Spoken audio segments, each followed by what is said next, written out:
अस्सलामुअलैकुम, welcome to shining stars academy. Chemistry class 9 unit number 4 chemical bond, unit number 5 chemical bonding self assessment exercise 5.7 जो कि last self assessment exercise है इस chapter की। इसके बाद हमारा चैप्टर कंप्लीट हो जाएगा।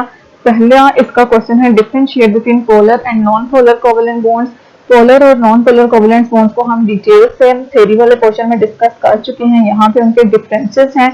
पोलर कोवेलेंट बॉन्ड वो बॉन्ड होता है जो म्यूचुअल इलेक्ट्रॉन्स की म्यूचुअल शेयरिंग से बनता है, और वो इलेक्ट्रॉन्स की mutual sharing between two different atoms हो रही होती है। ठीक है, जब दो मुख्तलिफ तरह के एटम्स के बीच में इलेक्ट्रॉन्स की शेयरिंग हो रही हो तो जो बॉन्ड बनता है वो क्या कहलाता है? पोलर कोवेलेंट बॉन्ड कहलाता है। ठीक है, और अगर ये mutual sharing of electrons between two identical atoms हो रही है, दो एक ही तरह के एटम्स के बीच में हो रही है, जैसे Cl2 Cl और Cl के बीच में इलेक्ट्रॉन्स की म्यूचुअल शेयरिंग हो रही है, तो इस तरह का बॉन्ड क्या कहलाता है? नॉन पोलर कोवेलेंट बॉन्ड कहलाता है। ठीक है, पोलर कोवेलेंट बॉन्ड में चूंकि ये दो डिफरेंट एटम्स के बीच में बन रहा होता है, तो उसमें एक एटम ज्यादा फोर्स एक्सर्ट करता है on the shared electron pair than the other. ठीक है, one atom exert more force on the shared electron pair than the other, और जो दूसरा जो नॉन पोलर है उसमें चूंकि आइडेंटिकल एटम्स इन्वॉल्व होते हैं, तो उसमें both atoms same force exert कर रहे होते हैं on the shared electron pairs. ठीक है, तो जब इलेक्ट्रॉन एक तरफ ज्यादा शेयर हो रहा होता है तो उसके ऊपर क्या चार्ज आ जाता है?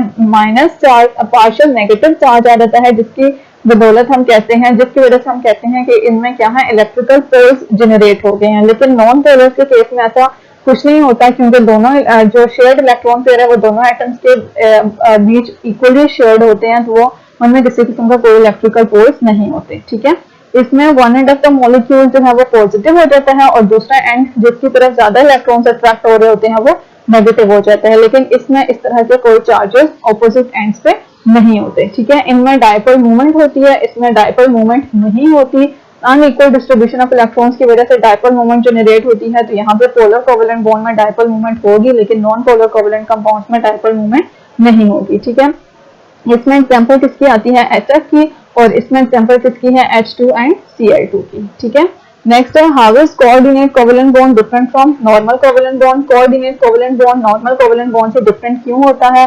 तो इसकी बेसिक रीजन यही है कि कोऑर्डिनेट कोवेलेंट बॉन्ड में वो कोवेलेंट बॉन्ड होता है जिसमें जो शेयर्ड इलेक्ट्रॉन पेयर है वो एक ही एटम डोनेट कर रहा होता है। ठीक है, जिसको हम क्या बोलते हैं? डोनर एटम बोलते हैं। लेकिन नॉर्मल कोवेलेंट बॉन्ड में जो इलेक्ट्रॉन्स शेयर हो रहे होते हैं वो दोनों एटम्स मिलकर शेयर करते हैं, मतलब दोनों एटम्स में से इलेक्ट्रॉन आते हैं जो म्यूचुअली शेयर्ड होते हैं दोनों एटम्स के बीच में। Covalent bonds are formed when two non metal atoms mutually share a pair of electrons. ठीक है, दो इलेक्ट्रॉन एटम्स जो हैं वो दो इलेक्ट्रॉन्स म्यूचुअली शेयर कर रहे हैं। और जो कोऑर्डिनेट कोवेलेंट बॉन्ड है ये तब बनता है when the bonding pair of electrons is donated by just one of the bonded atom.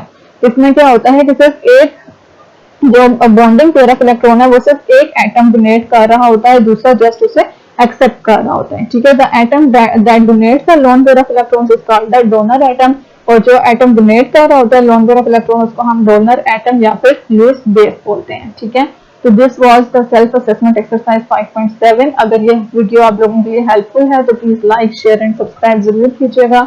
दुआ में याद रखिएगा, अपना ख्याल रखिएगा। अल्लाह हाफिज।